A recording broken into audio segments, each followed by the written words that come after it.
नमस्कार दोस्तों, स्वागत है आपका हमारे चैनल पर, जहां हम बात करेंगे भारतीय संस्कृति, परंपराओं और त्योहारों की गहराई से। आज हम जानेंगे छठ पूजा के बारे में। यह पर्व क्यों मनाया जाता है, इसका इतिहास क्या है, धार्मिक और वैज्ञानिक महत्व क्या है और कैसे यह पर्व समाज को जोड़ता है। सबसे पहले छठ पूजा क्या है।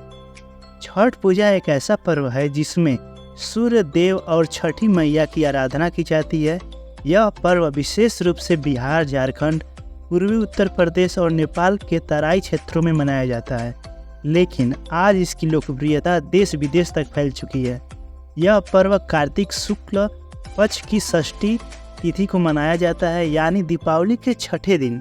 यह 4 दिनों तक चलने वाला व्रत का त्यौहार होता है, जिसमें व्यक्ति कठिन नियमों का पालन करता है। छठ पूजा का इतिहास और पौराणिक कथाएं। महाभारत काल में सूर्यपुत्र कर्ण प्रतिदिन सूर्य को अर्घ देते थे। माना जाता है कि छठ पूजा की परंपरा वहीं से शुरू हुई है। या फिर रामायण में माता सीता ने लंका विजय के बाद मुंगेर में गंगा तट पर छठ पूजा की थी। एक अन्य कथा के अनुसार शकुंतला ने अपने पुत्र भरत के लिए छठी मैया की पूजा की थी, जिससे भरत को दीर्घायु और यश प्राप्त हुआ। इन कथाओं से स्पष्ट होता है कि छठ पूजा केवल एक धार्मिक अनुष्ठान नहीं, बल्कि आस्था, श्रद्धा और संतान की भलाई का प्रतीक है।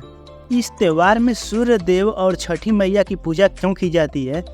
सूर्य देव को प्राण शक्ति का स्रोत माना जाता है। वे जीवन, ऊर्जा, स्वास्थ्य, समृद्धि के प्रतीक हैं और छठी मैया को शिशु की रक्षा और मातृत्व की देवी माना जाता है। महिलाएं विशेष रूप से संतान सुख और परिवार की भलाई के लिए यह व्रत करती हैं। छठ पूजा में सूर्य के दोनों रूप, उगते और डूबते सूर्य को अर्घ दिया जाता है, जो जीवन के हर चरण को सम्मान देने का प्रतीक है। इस त्यौहार में व्रत की कठिन साधना होती है और 4 दिन की प्रक्रिया होती है। इसमें पहला दिन को नहाय खाए कहा जाता है। इसमें व्यक्ति नदी या तालाब में स्नान करते हैं और शुद्ध भोजन करते हैं। इस दिन केवल एक बार भोजन किया जाता है, जिसमें लहसुन प्याज नहीं होता है। इसका दूसरा दिन खरना कहा जाता है। इसमें दिन भर निर्जला उपवास के बाद शाम को गुड़ का खीर, रोटी और फल का प्रसाद बनता है। इसके बाद व्यक्ति अगले 36 घंटे तक उपवास करते हैं। इसका तीसरा दिन संध्या अर्घ होता है।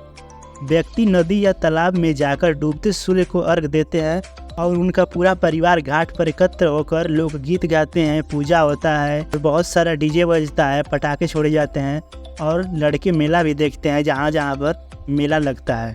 और इस प्रकार इस शाम के समय त्यौहार को मनाया जाता है। और इसका अगला दिन यानी चौथा दिन जो होता है, उसको उषा अर्घ कहते हैं। अगली सुबह उगते सूर्य को अर्घ दिया जाता है। इसके बाद व्यक्ति अपना व्रत तोड़ता है और प्रसाद बांटते हैं और आसपास के सभी लोगों को जो वहाँ पर इकट्ठे रहते हैं, सभी को प्रसाद बांटा जाता है और सभी लोग प्रसन्नता से गीत गाते हुए घर जाते हैं और अपना त्यौहार को पूरा करते हैं। छठ पूजा के दौरान भोजपुरी, मैथिली और मगही लोकगीतों की गूंज हर गली घाट पर सुनाई देती है। गीतों में मातृत्व, प्रकृति और श्रद्धा की भावनाएं होती हैं। महिलाएं पारंपरिक वेशभूषा में सजकर सूप और डाला सजाती हैं, जिसमें ठेकुआ, फल, गन्ना, नारियल और अन्य पूजा की सामग्री होती है। अगर छठ पूजा को वैज्ञानिक दृष्टिकोण से देखें तो सूर्य की किरणें त्वचा और शरीर के लिए लाभकारी होती हैं। यह विटामिन डी का स्रोत होता है। जल में खड़े होकर सूर्य को अर्घ देने से शरीर का संतुलन, ध्यान और श्वसन प्रणाली का सकारात्मक प्रभाव पड़ता है। व्रत के दौरान शुद्ध और सात्विक भोजन करने से पाचन तंत्र को विश्राम मिलता है। और छठ पूजा का सामाजिक महत्व देखें तो यह पर्व सामूहिकता और समर्पण का प्रतीक है। लोग मिलकर घाटों की सफाई करते हैं, एक दूसरे की मदद करते हैं।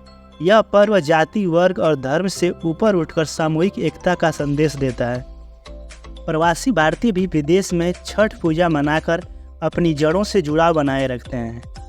तो दोस्तों, छठ पूजा केवल एक व्रत नहीं, बल्कि संस्कृति, श्रद्धा, विज्ञान और सामाजिक एकता का संगम है। यह पर्व हमें सिखाता है कि प्रकृति के साथ तालमेल, परिवार की भलाई, आत्मसंयम से जीवन को सुंदर बनाया जा सकता है। अगर आपको ये वीडियो पसंद आया तो वीडियो को लाइक, चैनल को सब्सक्राइब जरूर कीजिएगा और कमेंट में बताइए कि आप अगला वीडियो किसके बारे में जानना चाहते हैं।